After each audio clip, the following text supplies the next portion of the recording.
think to myself, what a wonderful world.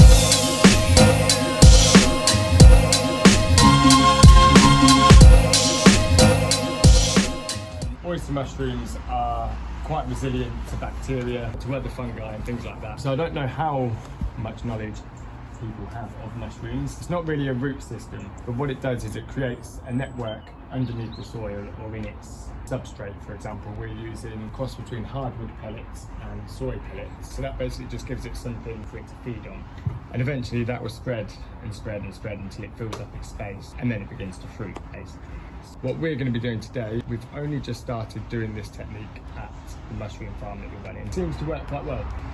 Put some holes in the buckets, and we're going to do it the old-fashioned way with an iron rod and a glove and poke the holes in it. And then basically we've got some straw, which is our substrate. That's soaked in a lye, which is basically wood ash. Yeah. We use the wood ash mixed in with the straw because it raises the pH. Yeah. Bacteria normally like a low pH, so by putting the wood ash in, it brings the pH up, which hopefully stops any bacteria. So, learn something every day. We're then basically going to lay that in the bucket and take a handful of the substrate and lay that on top, and another layer with straw, and then substrate until we fill the bucket, basically. And then give it kind of a push down, and then when you take it home, if possible, put a thin liner or something over it, just to kind of keep the oxygen away as much as possible, but not completely take it away. So then you'll give that about 10 days, 10 to 14 days to, again, what we call inoculate the bucket. So the mycelium will spread through the bucket, and then you can basically take it out of the bag. When it's exposed to the oxygen, that's when it will start to fruit. What a wonderful world.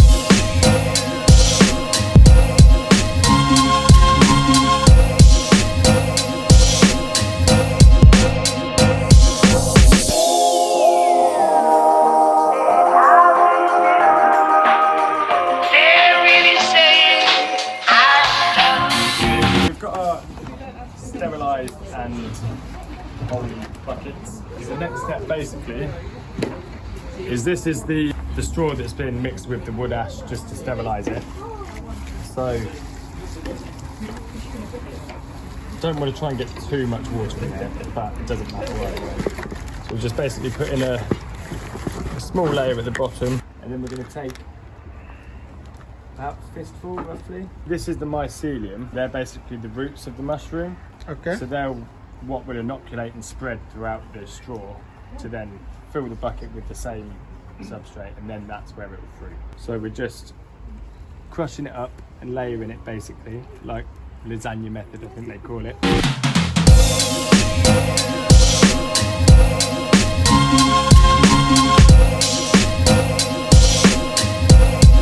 What a wonderful world. Now you've got your buckets, basically you're going to go home, put them in a bin liner, and it basically exclude the oxygen. Then you're going to leave it for about 10 days just to inoculate, and just check before you take the bag off that there's little white mycelium coming out of the holes.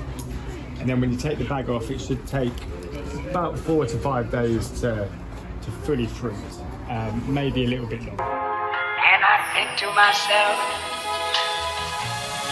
what a wonderful world.